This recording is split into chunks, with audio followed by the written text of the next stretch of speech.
The original battery grip for the Nikon D850, the MB-D18, in the unboxing and review.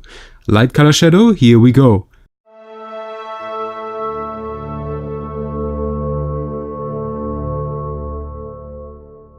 The battery grip offers the same building quality like the D850 itself.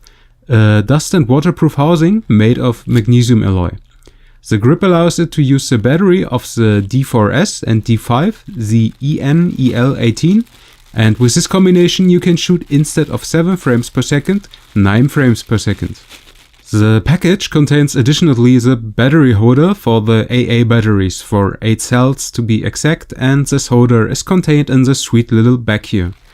And then we got all these user manuals in all kind of languages, and of course the MB-D18 packed in several plastic bags. So the first contact confirms the impression of a high quality hand grip. It has the same surface like the body of the D850, and this is very familiar and comfortable. So here are some characteristics. The empty grip has a weight of 278 grams and attached to the D850 with one EN-EL15, the total weight is then 1.2 kilograms. So we have almost 300 grams extra in our hands with the camera grip and one standard battery. The D850 is already a heavyweight and has very big dimensions, especially when you take a look on all the new announced mirrorless cameras from Nikon or Canon. So is it worth the extra weight? I'm definitely saying yes. I got so comfortable with my battery gripped D750 and don't want to miss it on my D850 because of all the big lenses like the 70-200 or 24-70, which makes the whole camera system very top heavy. But with the grip you have much more in the hand and it feels more controllable and the hand is not getting so fast tired during a long work session. And then of course the plus when you take pictures vertically. Much more comfort and an extra shutter release button, adjustable buttons, and the script feels very huge and ergonomically when you take the camera vertical, and I mean this as an advantage. Way better than before where you had only the flat side of the body in your hand. I have glove size medium and there's nothing to complain about, that it is too huge or something, so you don't need to be worried about that it could be too big. The big disadvantage is of course the price, what I have already mentioned in my review about the D850.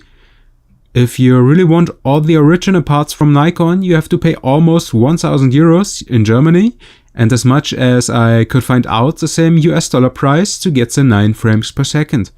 And that is just brutal. In my case there are 3 parts missing. The EN-EL18 battery with 200 euros, the battery charger MH26, which has a price of insane 370 euros, and the battery cover BL5 with a price of 35 euros. As already said, the US prices are identical. Luckily there are third-party suppliers which are not this expensive. And by the way, I paid for my grip 450 euros. Anyway, I bought this grip primarily for a better handling and I didn't get disappointed. A very well manufactured grip which is on the same level like the D850, which allows me a much more comfortable handling of the whole camera when a big lens is mounted. And to be honest, a camera in this size looks much cooler and professional than a small mirrorless camera. So much to satisfy the poser in ourselves. I hope you liked my video. If it's the case, you can leave a like and a comment. Otherwise, take a look on my website Lightcolorshadow.com for more photography stuff and browse through my gallery for some beautiful impressions. Thank you for watching this, and you can visit me on Instagram, Facebook and Twitter. Thanks again, and until next time, bye bye.